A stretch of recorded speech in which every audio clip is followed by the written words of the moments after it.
Your Royal Highness, Ashi, Chimi, Yanzom, Wangchuck, Your Excellency Prime Minister of Bhutan, Honorable Ministers, Dashos, distinguished guests, ladies and gentlemen.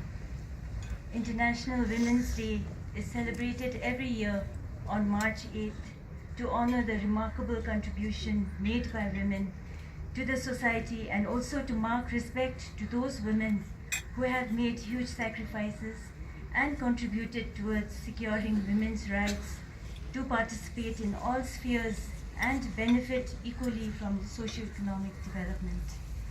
It is an important day to celebrate the achievement made by our women and girls, especially rural women entrepreneurs who have overcome all the hardships in their journey to reach where they are today. These women are an inspiration to many of our young women and girls who can be the agents of change in the future.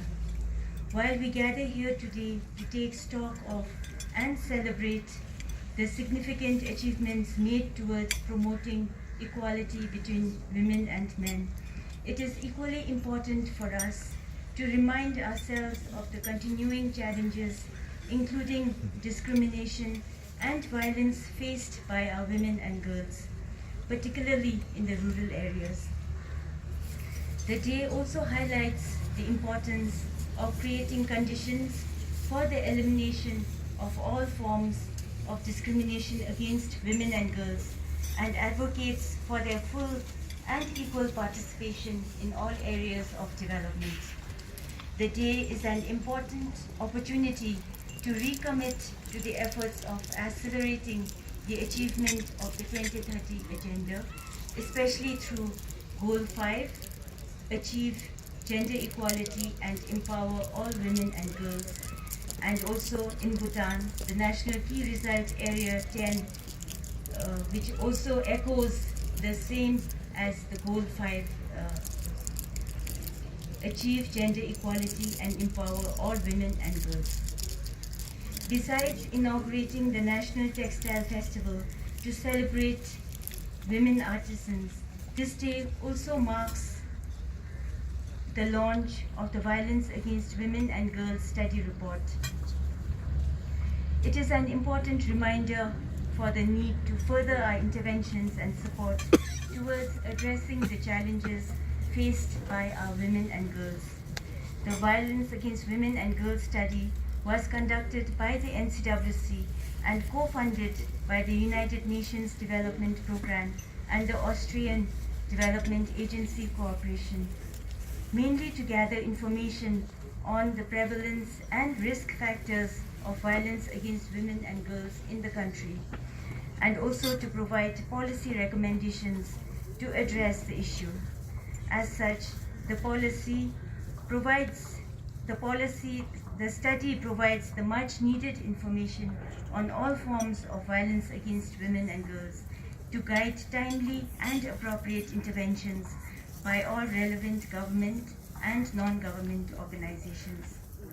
It also bridges the existing data gap on violence against women and girls.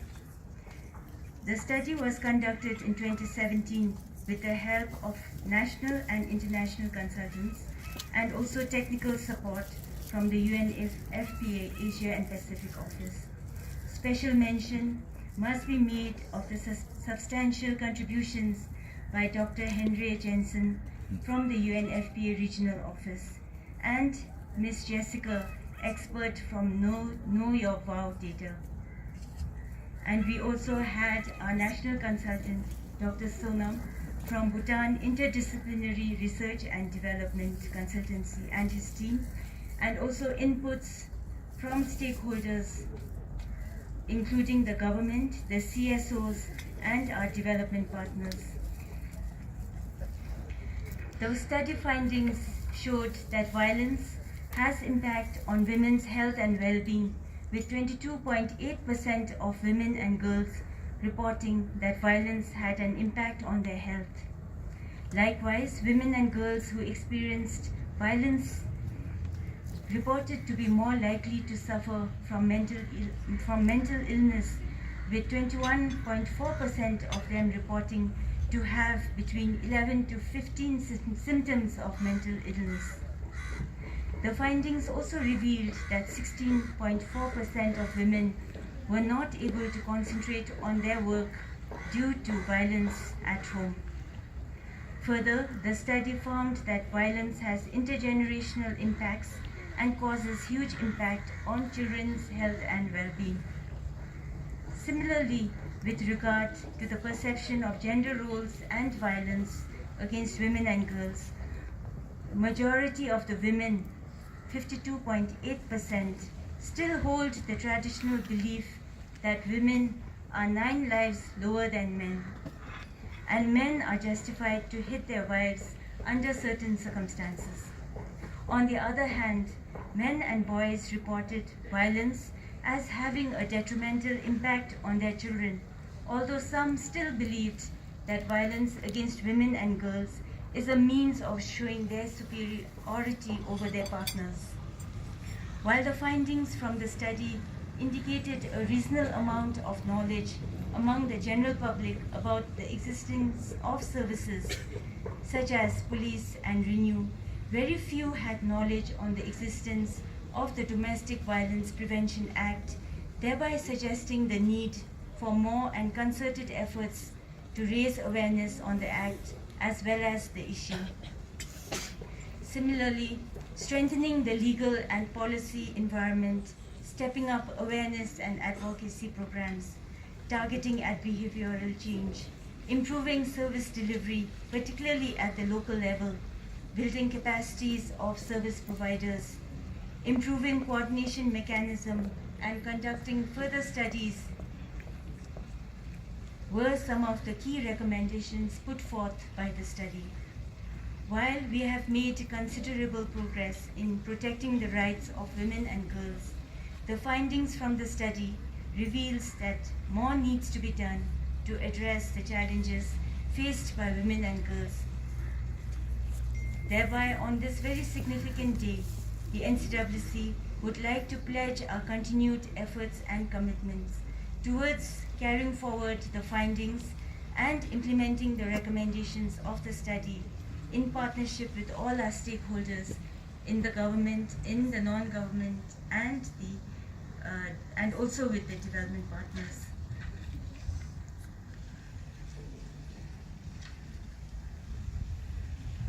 And doing this, we would like to achieve our vision of creating an equal society where men, women, boys and girls live in harmony with equality and respect in all spheres of life. Thank you, and I would like to wish everyone a very happy International Women's Day.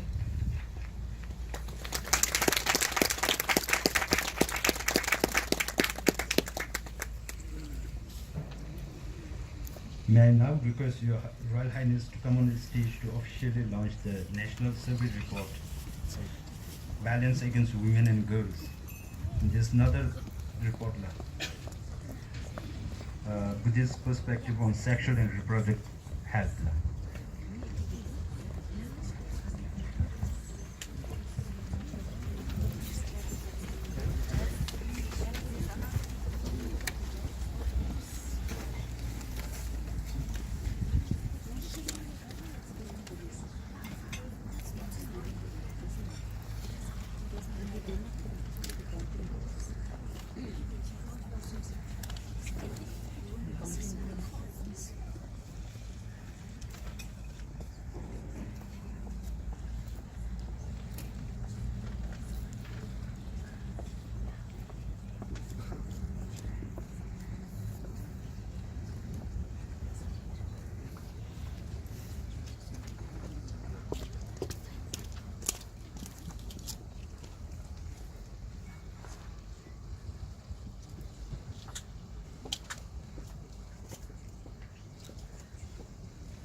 you, Your Royal Highness.